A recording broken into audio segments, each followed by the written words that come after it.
Welcome to the last part of today's lecture. Having talked about attraction, both broadly and then specifically in terms of physical attractiveness, and I want to talk a bit about close relationships. And I want to do that because being in a positive close relationship has some rather impressive benefits. So one study that I want to share that highlights those benefits was conducted by Cohen, Schaefer, and Davidson in 2006, and they put participants into a stress-inducing situation. They were hooked up to a machine that would give them painful, though not dangerous and not a milkroom type study, give them painful electric shocks. And then they gave them signals that sometimes would then lead to a shock, which is quite a good and established method to induce stress in people. Participants had to go through that either alone or with someone else. And that someone else could either be a partner, their spouse, or a stranger. They asked participants to rate the unpleasantness of the situation, and they measured their arousal, which is usually done through skin conductivity, so how much do they sweat. And that's a measure of the level of physiological stress that they feel. And holding a hand clearly helps a lot. When it comes to unpleasantness, it needs to be someone's hand who you actually care about. So in the top graph, we see that basically being alone and being with a stranger both led to a fairly unpleasant experience, while being there with a spouse reduced the unpleasantness a lot. Interestingly, with regard to physical arousal, even holding a stranger's hand had some benefit. But holding a spouse's hand was again the best circumstance under which to face such stress. So this is experimental data in the lab. At the other end of the scale, there's this really large longitudinal survey study where Pantel and colleagues followed 16,000 adults and asked them in the beginning a couple of questions about their social isolation. And here you can see their mortality rates going down depending on the initial social isolation score. So the black line are the people who were most isolated at the beginning.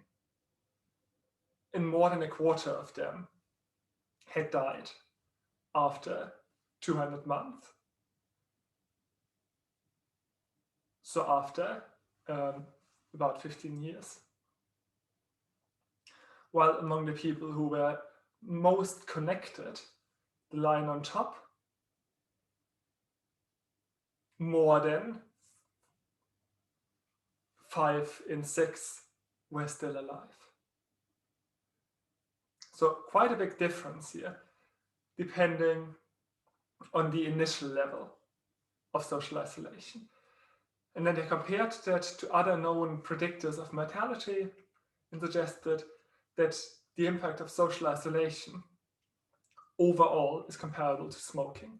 So being really isolated has a very negative association with survival. Being unmarried is not quite as bad, since people can have other connections, but in their data it was still comparable to the impact of obesity, high blood pressure, and high cholesterol. Importantly, correlation is not causation.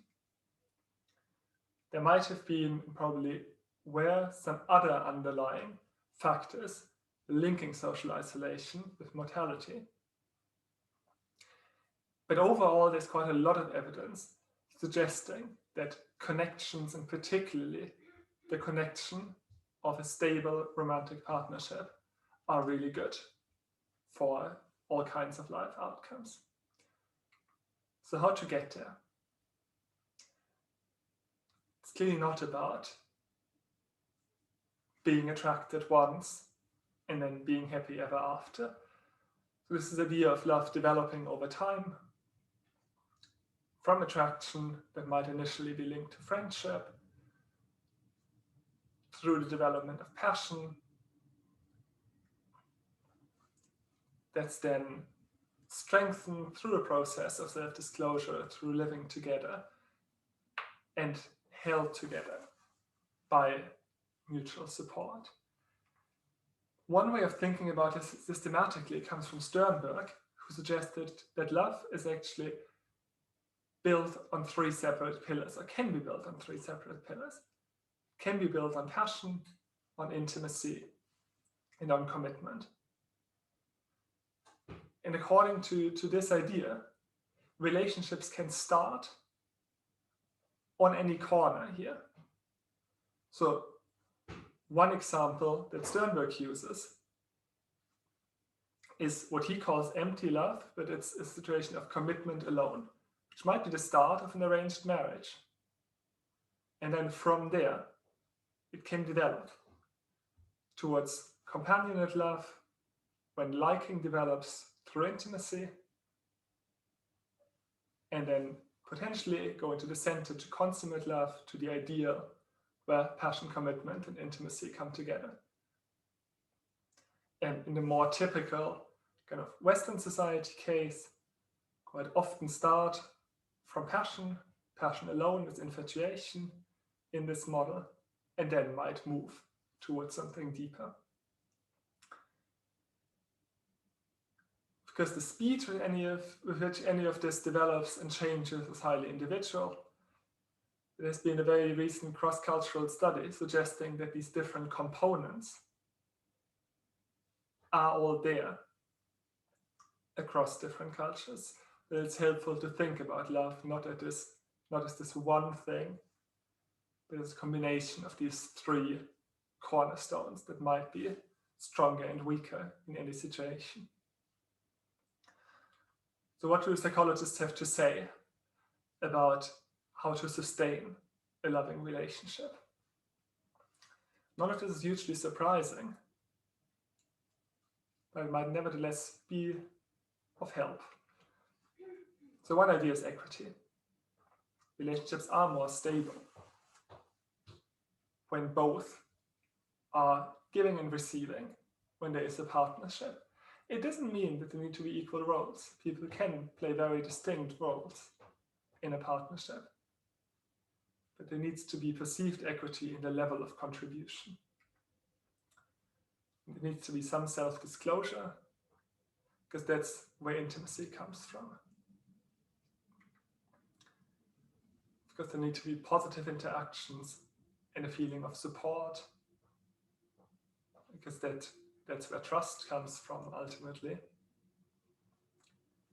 And the most technical dimension from a social psychology perspective is this idea of benevolent attributions. Love goes to die when negative behavior starts to be attributed to character. You are always late. You are a selfish person. That's where love goes to die. Conversely, when positive behavior it gets attributed to character traits and negative behavior more to situational circumstances, relationships can succeed.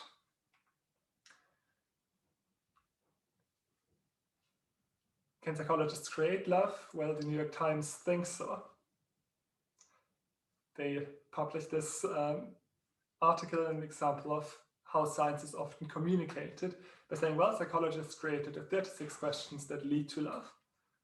When you click on their link, you find this paper that has a much less exciting title about the experimental generation of interpersonal closeness. They were not working towards love. That was not the point. They were developing a process through which to get experimental participants to feel closeness to each other. Then a report that actually a couple of their participants fell in love, and of course journalists really liked that. The actual reason why I'm highlighting this, apart from being careful of newspaper reporting, is that I think they developed a beautiful list of 36 questions that can create deep bonds. So if you want to try it out, have a look, go through these questions with some friend. You might find love, but more importantly, you might strengthen connections that we all need in these difficult times. So that's it for today. Lots of different ideas. I'm just going to recap the most important ones. I started talking about altruism. Started talking about the fact that pro-social behavior is widespread. People do help each other. It can be explained through evolutionary approaches, the idea that it ultimately supports survival. It can be explained through social exchange, often it's in our self-interest, and through emotions. There's empathy, and there's then the desire to alleviate someone else's suffering. Talked about compassion fate and the identifiable victim effect, that we are often more likely to respond to the story of one identifiable victim and ignore numbers and ignore statistical victims. Something to be mindful of, I think, when choosing what causes to support, but of course definitely something to be mindful of when trying to fundraise and gain support. Then there's the bystander effect. The general finding that when there are more bystanders, helping might actually decrease. It's important to note that this is not as extreme an effect as it's often reported. Depends on how ambiguous the situation is, for example, and helping is still the usual response. However, it is a strong finding, and especially the pluralistic ignorance explanation. The idea that we often believe that a group has more knowledge than we do, when in fact no one knows anything, is very important to be mindful of. The fact that no one helps does not indicate that there's no reason to help. From that, I moved on towards the idea of liking and relationships. And first said that liking is in part explained by very simple psychological processes. So by mere exposure, familiarity of a stimulus.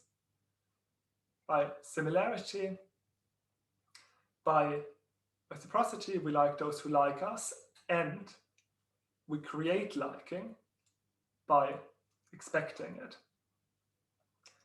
And physical attractiveness clearly matters. I mentioned the high level of endogamy, so in-group marriages and relationships, which might be partly explained by actual negative attitudes and partly by this broader desire or liking for similarity, which clearly might have negative social consequences. I mentioned how strong the beautiful is good stereotype is and how it might be one of the examples where stereotypes turn into self-fulfilling prophecies to some extent. And now in this last lecture, I talked about the established benefits of close relationships, where romantic relationships seem to be strongest, how they really predict greater survival, better coping with stress, and better life satisfaction, and how they can be built,